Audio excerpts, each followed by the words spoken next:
Senator Song Lim. Thank you, Madam Speaker.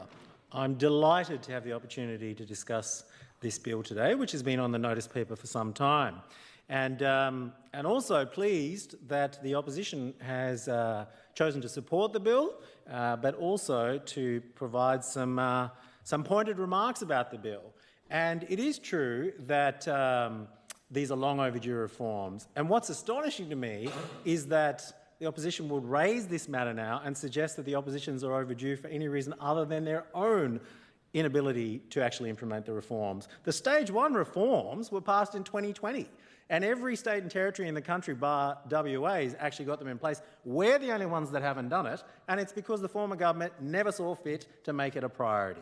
Now, we are passing legislation at a rate of knots around here.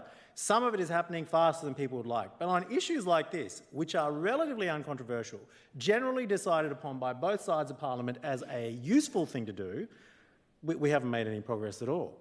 Now, look, we've just picked out some very niche, we've just heard some extremely niche critiques of what might be problematic about these defamation model provisions. I think it's useful to zoom out and just understand the bigger picture here of what this is, what it's going to do, why it's a good thing, and perhaps that will lay a groundwork for how we might proceed in relation to doing legislative reform in other important areas. So first up, for the uninitiated, defamation is a body of law that aims to protect individuals, groups and entities from the publication of false and damaging statements that can cause harm to reputation or standing in society. And so what does it take to do that? Well, an action in defamation requires a number of things. First of all, it requires proof of statements that have been communicated by publishing to a third party, whether those things are written or they're spoken or they're electronic. Similarly, it requires that those statements identify or be about a plaintiff, and also that they be actually defamatory and have caused or are likely to cause the plaintiff harm because of a negative claim about the plaintiff. Now, in the Northern Territory, we have defamation law, of course. We have the Defamation Act 2006, which is the act that promotes uniform application of defamation in Australia. Now, the objects of the act that we had at the moment, aside from promoting uniformity, are to ensure that the law of defamation doesn't place any unreasonable limits on freedom of expression, and in particular on the publication and discussion of important matters of public interest and importance, and also to provide effective and fair remedies for persons whose reputations are harmed by the publication of defamatory matter, and also to promote speedy and non-litigious methods of resolving disputes about the publication of defamatory matter. Now, it's worth laying that as a foundation, because what we just heard now, you would think that, defamation law was going to be remade into something new, whereas in actual fact, the existing Defamation Act does seek to ensure the law doesn't place unreasonable limits on freedom of expression, fair remedies are provided, non-litigious conflict resolution options are also built in within. So why are we doing this? Why is this a good thing? Why is it that the rest of the country already thought about this and got on with it a long time ago?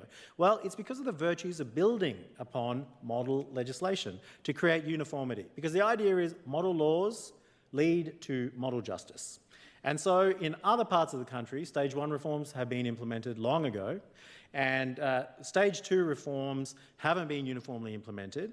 And if we were to implement both by enacting this bill, then the Northern Territory would become the fourth jurisdiction in actual fact to implement both Stage 1 and 2 of defamation reform. If we step back a step, what's this all based on? Well, it's the model defamation provisions. And so in November 2004, the model defamation provisions were discussed by the Standing Council on Attorney Generals, and that's what led to our 2006 Act. So more often than not, when we do sensible things in the law here, it's not by being vanguard and too bolshy, it's by actually seeing what's happening in other places where perhaps there are more access to resources to fairly consider what might be done.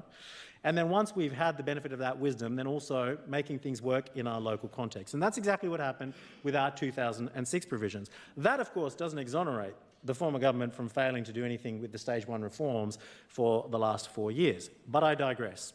The Standing Council on Attorney Generals then in 2018 met again to say perhaps we should review those model defamation provisions, and that led to a two-stage review process, which as has been alluded to was a Stage 1 and Stage 2 process. And so Stage 1 was led by New South Wales predominantly, and they also were involved in Part A of Stage 2. And that was about the Model Defamations Amendment Provisions 2020, and Victoria led the Stage 2 reforms, if you like, the Part B. Now, the overall benefit of this package of stuff is to eliminate forum shopping and to allow the law to better capture the challenges of the digital age with regards to social media in particular. And this is the part where everybody in this House should pay attention. Because for the most part, defamation law, not my problem, not going to be an issue for me, not really paying attention, we've all agreed, let's vote on it. No, no, no, no. There was a very important High Court case called Voller in 2021. And Voller is really the law that, we need to be apprised of in this place, because it determines what can and can't be determined defamatory now in the context of the digital age. Different standards apply on Facebook, then on Instagram, then on your website, then on a Google search engine. And so all of what you end up doing in your everyday political lives now is up for challenge for defamation, and the rules and standards are incredibly different. So if I had one takeaway piece of advice, it would be that everybody have a little look at the Voller High Court case. Now, basically what the Stage 2 reforms do, or one of the primary objectives of them, is to limit the effect of the High Court decision of Australia in Fairfax Media Publications and others v. Voller 2021, 273 CLR 346. Especially with respect to what the reforms describe as digital intermediaries. So there's now effectively a new defence for digital intermediaries for online third-party content. In Voller, third parties left allegedly defamatory content about Mr Voller on posts made on Facebook pages of 3 media organisations. And the High Court found that these media companies could be sued in defamation as publishers of those third-party comments. Now, what's the benefit of the Stage 2 reforms? Well, under the Stage 2 reforms, a person or entity will be a digital intermediary if they provide or administer an online service, for example, a website or a social media platform, where a defamatory digital matter is published, provided they are not the author, originator or poster of the matter. So in response to Voller, the reforms create a new digital defence for digital intermediaries who will not be liable for an action in defamation if firstly they can prove that they have an accessible complaints mechanism, which is the defence here that the member for 𝙍𝙀𝙇𝙀𝙑𝘼𝙉 should be interested in, to receive written complaints about defamatory content on their online platform, for example, an email address or complaint submission web page. And secondly, that they, assuming the written complaint is in a form that complies with the applicable legislation, they prove that they took reasonable access prevention steps to remove or block, disable or prevent access to any such matter within 7 days of receiving the complaint. Now, this defence can still be defeated if the digital intermediary is motivated by malice and in providing the online platform by which the defamatory matter came to be published. I'm sorry, Member for 𝙍𝙀𝙇𝙀𝙑, am I interrupting you? No, I was just double-checking. Separately, separately... I think he's finished. Please, take your seat, Member for 𝙍𝙀𝙀𝙀. I'm happy to put Standing Order 44. Take your seat. Standing Order... Yep, I move that the question be put. The question is that the motion be put. All of those in favour say aye. To the contrary, no. I think the noes have it. Please, Member for Thong Lim, continue and let's pay him some respect. That's actually, I'm actually a little bit sad about that. I can't believe that a member would cease to gag debate on something that is actually important legislative reform. I'm sorry that it's boring you to have to do real legal work that you failed to do in your term as the Attorney-General. Separately, Member for 𝙍𝙀𝙀𝙀𝙀, you're on a warning. Separately, Madam Speaker, a digital intermediary providing caching, conduit or storage services will be exempt from the liability if they publish any defamatory matter in the course of providing those services. Now, that exemption will not be available to a digital intermediary that participates in or encourages or promotes the publication of that defamatory matter unless they're required to do so by law or a court tribunal order. So these are important changes that bring us into line with the rest of the country. They put us in line with best practice. These are important things to consider, and it's laughable to think that they're not worthy of discussion here because it doesn't provide an opportunity for the opposition to grandstand.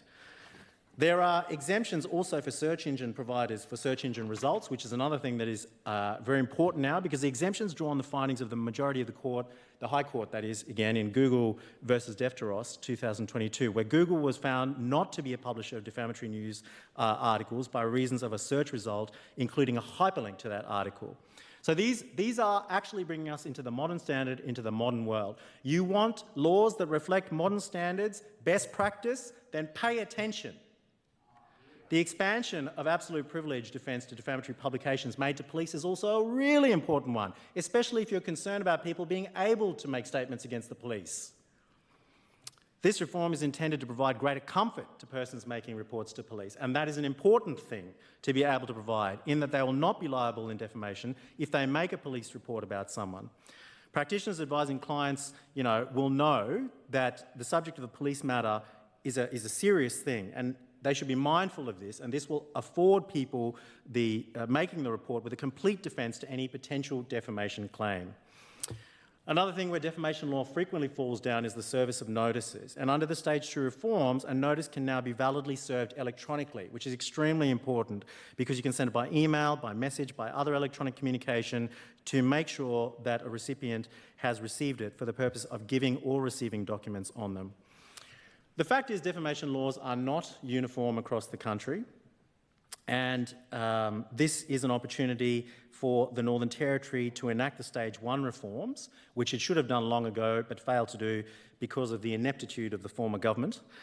This is also a chance for us, though, to get ahead of the curve by enacting the Stage 2 reforms. We'll actually only be the 4th jurisdiction in the country to catch up to the digital age, which is increasingly important for us to do. I won't say terribly much more other than to note that as I say, the Stage 1 reforms benefit us in a number of ways. They address the standard of serious harm, something that should have been done long ago. They mandate concerns notices prior to proceedings, which should have been done long ago. Defences for public interest and peer-reviewed publications, which should have been done long ago. The Stage 2 reform benefits will also include things like the new innocent dissemination defence. Now, I won't say anything more for fear of imposing on the opposition any further on having a substantive debate, but what I would say is that the Attorney-General's second reading speech was very comprehensive, as was the explanatory statement. This was one of the better explanatory statements that we've seen in here recently, as distinct from half of the ones that I found typographical errors from the previous government because it was a lazy process that they ran. The amendments will likely streamline court processes and will improve the legal test for damage to the plaintiff. Now, I support working cooperatively in this place, and I'm frustrated by the fact that at the moment, most of what we're doing here is like playing chess with pigeons. It's ridiculous. People just defecating on the board and kicking the pieces over. Act like a goddamn grown-up.